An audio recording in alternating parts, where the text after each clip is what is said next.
Good evening, guys. Today it's actually warm out. It's 13 degrees out. The ice has melted off my lake, so I can't ice fish anymore. Got my saw running, which is a good thing.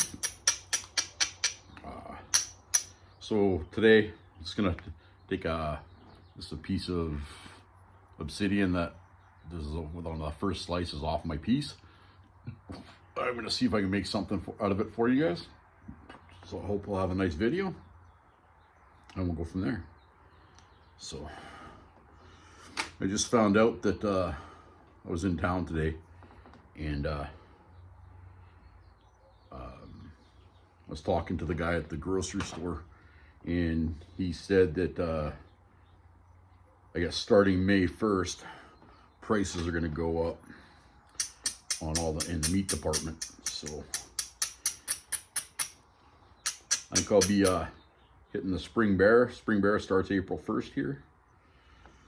So there's not going to be that many bears out April 1st, but we're going to work on that. Obviously I'm going to have to work it. My fishing, I did pretty good this winter. I probably got 40 rainbow in total. Probably the largest one be 24 inches.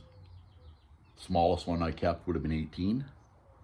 So we just went down to the coast and they had rainbow trout fillets.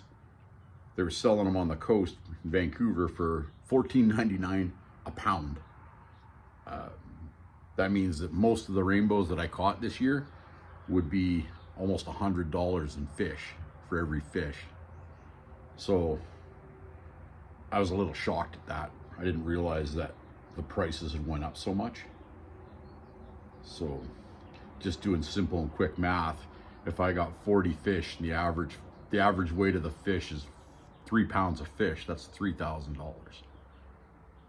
If you're averaging 3 pounds of meat out of a fish. So I was a little flabbergasted by that.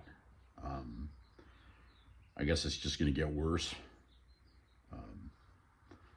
Good thing is, set my mom up with a chicken coop, so once that happens, we'll have our own eggs. We won't have to worry about anything anymore.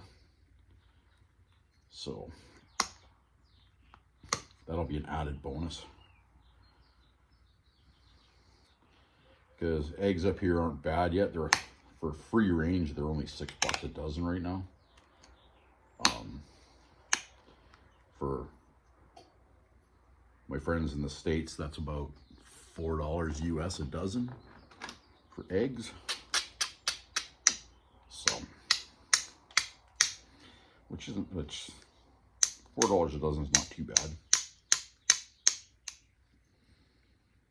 All right, but it is what it is, right? Once they figure out, once the governments get everything sorted out and play friendly in the sandbox, I'm hoping things will change. But as of right now, everything seems to be going for a shit. Ooh, excuse my language.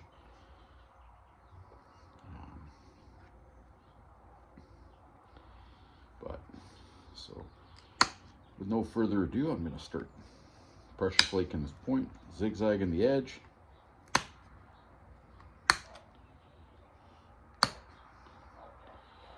So, biggest thing with this stuff, when you're working obsidian or any small end cuts, just don't go hog wild on it, because they're already thin. Some of them have flaws or everything in them already because it's the edge of the rock. It might have, if the cortex is on it, it might have issues with, just sliced myself. The cortex might have left a big chunk in the rock, or depending if you're using obsidian, it's not so bad. But if you're using, there's not very rarely is there any cortex on obsidian, but I got some hornstone right in Kentucky, and you can see like the cortex in this stuff is 1/4 inch thick. All right, so this stuff works really well. I've never worked it until I got this material from the guy, and then I worked a couple of chunks of it and made some really nice hornstone stuff. So I really like working hornstone. There's some other materials I haven't worked yet.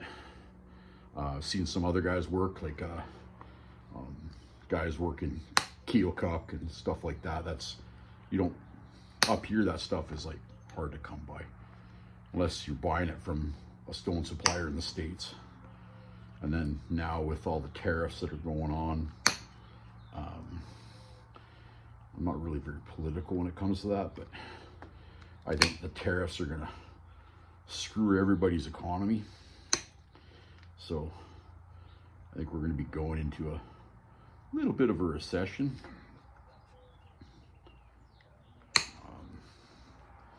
I know my son works at a plywood mill, and most of their exports are to the States now. So now they're I don't know what's going on, whether they're gonna see if they can find contracts other places, or what's gonna happen. All right, but if they find a steady supplier or a buyer for their material, then I think what you're gonna end up seeing is most of our stuff is gonna go offshore, but I don't think it's gonna go to the States anymore. I think they're trying to diversify, so we're not relying more on one country. So yeah, we just my wife's got most of her gardening stuff is up. She's got her tomatoes are probably that tall already. Got 4 or 5 leaves up top. She's got watermelons. They're all sitting in the greenhouse. It's a balmy 13 degrees here today, so temperature was pretty decent. I just put a heater in the greenhouse for her, so the greenhouse has a heater, which will make her happy. Happy wife's a happy life. So we'll see how that goes for her. So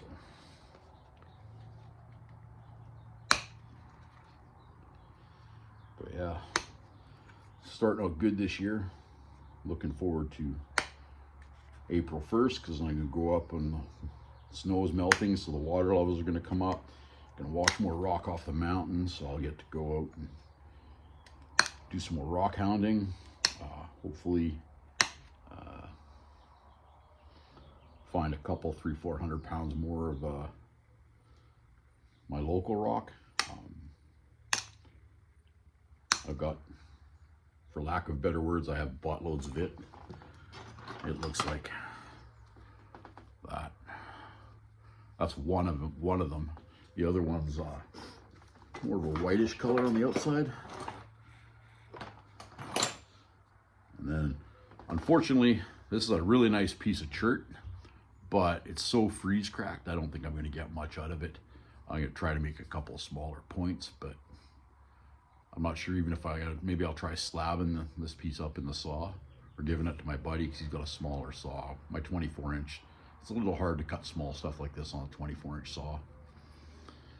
So I'll see, maybe I'll get my buddy Brian to see if he can slice it up for me, and then because I like this has got multiple colors in this chert. It's nice and striped. So maybe if he can saw it up and I can it'll hold together, maybe it's the direct percussion that's causing this stuff to fracture on the lines. So we'll see how that goes. Yeah, I'm looking forward to this year, and a lot more rock. Maybe I'll get to sell a little bit of rock, give a little bit of rock away, you know.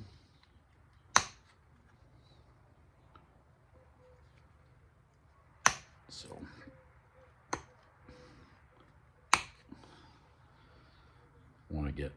I just went to when I was in town today. I had to go to the dentist and for my cleaning, and got people asking me about videos on making my tools. So I'm gonna make a couple of videos on, I'm gonna make a couple of boppers and notching tool, maybe an ishi stick. The quick and easy way is show everybody how to do it so they can make their own tools, because not everybody has access to buy them. Makes it a little bit easier for them.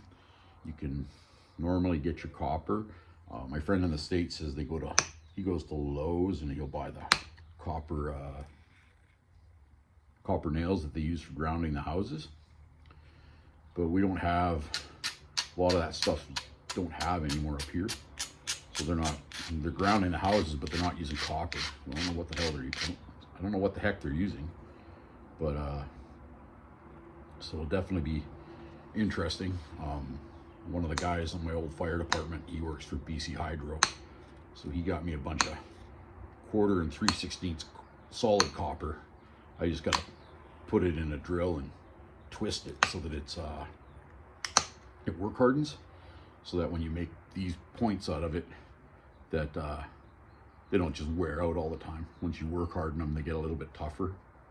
Instead of, so see how that is shaped? It's got 4 little sides on it. So instead of always filing that, what I do is I take my small hammer, I go to my anvil that's on the back of my vise, and I'll hammer this out so it becomes long again. And then it allows me to do a little bit of fine work when I'm pressure flaking. So I'm really excited. I got, my wife bought me a GoPro, or a knockoff GoPro off Amazon. So I'm looking forward to, I'm gonna make video on bow drill, some outdoor survival stuff, starting fires with flint and steel, and then with friction, and then bow drill. All right, so get that done, and then I got a bunch of, I'm gonna make videos on setting snares and catching small game. So hopefully I'll have a bunch more content, which will be nice.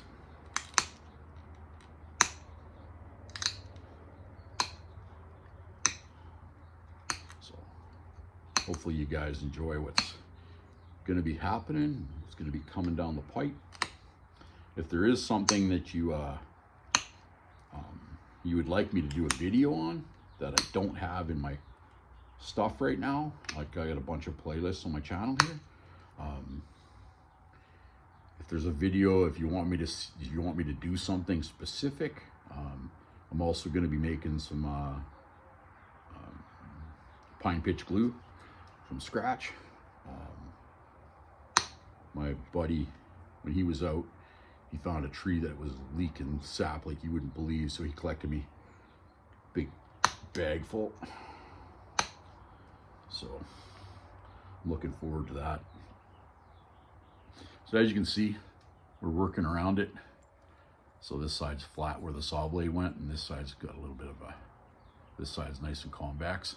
So what we're doing is I'm just trying to shoot a few flakes on this side, but not too many. I don't want them to go across here yet. I want to start running the flakes across this side here. But I'm just building up the edges, because right now this is really thin and I don't want to, try not to snap it.